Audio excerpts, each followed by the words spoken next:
ಯಕ್ಷಸಿರಿ ನಾಟ್ಯ ವೃಂದ, ಕಲ್ಕಟ್ಟೆ ಪುಸ್ತಕದ ಮನೆ, ಹರಿಹೋಮ್ ಬಿಲ್ಡರ್ಸ್, ಕನ್ನಡ ಮತ್ತು ಸಂಸ್ಕೃತಿ ಇಲಾಖೆ, ಮಲ್ಲಿಗೆ ಸುಗಮ ಸಂಗೀತ ಟ್ರಸ್ಟ್ ಸಂಯುಕ್ತಾಶ್ರಯದಲ್ಲಿ ಚಿಕ್ಕಮಗಳೂರಿನ ಕುವೆಂಪು ಕಲಾಮಂದಿರದಲ್ಲಿ ಆಗಸ್ಟ್ 4ರಂದು ಸಂಜೆ 6 ಗಂಟೆಗೆ ಶ್ರೀದೇವಿ ಮಹಾತ್ಮೆ ಯಕ್ಷಗಾನ ಪ್ರದರ್ಶನ ನಡೆಯಲಿದೆ ಎಂದು ಹರಿಹೋಮ್ ಬಿಲ್ಡರ್ಸ್ ಮಾಲೀಕರಾದ ಜಿ ರಮೇಶ್ ಅವರು ತಿಳಿಸಿದರು.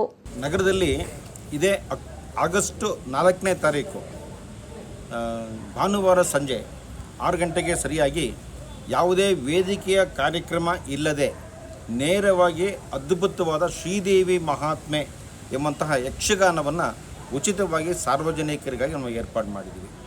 ಈ ಒಂದು ಯಕ್ಷಗಾನ ಪ್ರದರ್ಶನವನ್ನು ಯಕ್ಷಶ್ರೀ ನಾಟ್ಯ ವೃಂದ, ಕಲ್ಕಟ್ಟೆ ಪುಸ್ತಕದ ಮನೆ, ಹರಿಹೋಮ್ ಬಿಲ್ಡರ್ಸ್, ಕನ್ನಡ ಮತ್ತು ಸಂಸ್ಕೃತಿ ಇಲಾಖೆ, ಮಲ್ಲಿಗೆ ಸುಗಮ ಸಂಗೀತ ಟ್ರಸ್ಟು ಇವರ ಆಶ್ರಯದಲ್ಲಿ ನಡೆಸ್ತಾ ಇರ್ತಕ್ಕಂಥದ್ದು.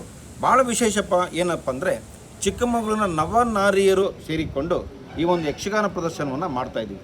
ಚಿಕ್ಕಮಗಳೂರಿಗೂ ಯಕ್ಷಗಾನಕ್ಕೂ ಎತ್ತನ ಸಂಬಂಧವೆಂದರೆ ಇದೀಗ ತಾನೇ ಚಿಕ್ಕಮಗಳೂರಿನ ಕಲಾವಿದರು ಎಲ್ಲರೂ ಮುಮ್ಮೇಳದಲ್ಲಿ ಇದ್ದುಕೊಂಡು ಯಕ್ಷಗಾನವನ್ನು ನಾವು ಪ್ರದರ್ಶನ ಮಾಡಲಿಕ್ಕೆ ಒಂದು ತರಬೇತಿಯನ್ನು ತೆಗೆದುಕೊಂಡಿದ್ದೀವಿ. ಹಿಮ್ಮೇಳದಲ್ಲಿ ಮಂಗಳೂರಿನ ನಮ್ಮ ಶಾಲಿನಿ ಹೆಬ್ಬಾರ್ ಭಾಗವತರು, ಚಂಡೇವಾದನದಲ್ಲಿ ಮುರಾರಿ ಕಡಂಬಳಿ ತಾಯ, ಮದ್ದಳೆಯಲ್ಲಿ ಮಂಗಳೂರಿನ ವರುಣ್ ಹೆಬ್ಬಾರ್, ಚಕ್ರತಾಳದಲ್ಲಿ ಶೃಂಗೇರಿಯ ಮಹೇಶ್ ಕಾಕತ್ಕರು ಇವರು ಭಾಗವಹಿಸ್ತಾ ಇದ್ದಾರೆ. ಬಹಳ ವಿಶೇಷತೆ ಏನಪ್ಪ ಅಂದರೆ ಕಾಸರಗೋಡಿನ ಕಣಿವೆ ಎಂಬಂಥ ಒಂದು ಪತ್ರಿಕೆ, ಅದು ಕೇವಲ ಯಕ್ಷಗಾನಕ್ಕೆ ಮಾತ್ರ ಸಂಬಂಧಪಟ್ಟಂತಹ ಪತ್ರಿಕೆ. ಅದರ ಒಂದು ಸಂಪಾದಕರಾಗಿರ್ತಕ್ಕಂಥ ಶ್ರೀಯುತ ನ ಚಂಬಲ್ತಿಮಾರ್ ಎಂಬುವರನ್ನು ನಾವು ಈ ಸಂದರ್ಭದಲ್ಲಿ ಚಿಕ್ಕಮಗಳೂರಲ್ಲಿ ಡಾಕ್ಟರ್ ಜೆ.ಪಿ. ಕೃಷ್ಣೇಗೌಡ ಇವರಿಂದ ಒಂದು ಸನ್ಮಾನವನ್ನು ಮಾಡ್ತಾ ಇದ್ದೀವಿ. ಈ ಒಂದು ಯಕ್ಷಗಾನ ಪ್ರದರ್ಶನಕ್ಕೆ ಚಿಕ್ಕಮಗಳೂರಿನ ಎಲ್ಲ ಸಹೃದಯರು ಭಾಗವಹಿಸಬೇಕಂತ ಕೇಳ್ಕೊಳ್ತಾ ಇದ್ದೀನಿ. ಈ ಒಂದು ಅದ್ಭುತವಾದ ಪ್ರದರ್ಶನಕ್ಕೆ ನಮ್ಮ ಶ್ರೀ ದೇವಿರಮ್ಮ ದೇವಸ್ಥಾನದ ಸಮಿತಿ, ಸನ್ರೈಸ್ ಹೋಟೆಲ್ಲು, ಮನೋರಂಜನೆ ಸಂಗೀತ ಮಹಾವಿದ್ಯಾಲಯ ಮತ್ತು ನಮ್ಮ ಕನ್ನಡ ಮತ್ತು ಸಂಸ್ಕೃತಿ ಇಲಾಖೆ, ಯಕ್ಷಗಾನ ಅಭಿಮಾನಿ ಬಳಗದ ಇವರೆಲ್ಲ ಸಹಕಾರ ಇದೆ. ನಾನು ಜಿ ರಮೇಶ, ಹರಿಹೋಮ್ ಬಿಲ್ಡರ್ಸ್ನ ಮಾಲೀಕ.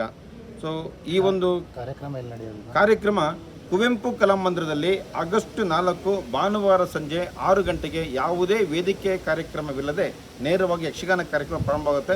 ನಗರದ ಸುದ್ದಿಗೋಷ್ಠಿಯಲ್ಲಿ ಮಾತನಾಡಿದ ಅವರು, ಹೆಚ್ಚಿನ ಸಂಖ್ಯೆಯಲ್ಲಿ ಪ್ರೇಕ್ಷಕರು ಆಗಮಿಸಿ ಕಾರ್ಯಕ್ರಮವನ್ನು ಯಶಸ್ವಿಗೊಳಿಸಿಕೊಡಬೇಕು ಎಂದು ಕೋರಿದರು. ಎಲ್ಲ ಸಾರ್ವಜನಿಕರು ಬಂದು ಯಕ್ಷಗಾನದ ಒಂದು ಉತ್ಸವದಲ್ಲಿ ಭಾಗವಹಿಸಿ ಆನಂದ ಪಡಬೇಕು ಅಂತ ವಿನಂತಿ ಮಾಡ್ತಾ ಇದ್ದೀನಿ. ಸುದ್ದಿಗೋಷ್ಠಿಯಲ್ಲಿ ಶಿವಣ್ಣ, ಮಲ್ಲಿಗೆ ಸುಧೀರ್ ಉಪಸ್ಥಿತರಿದ್ದರು.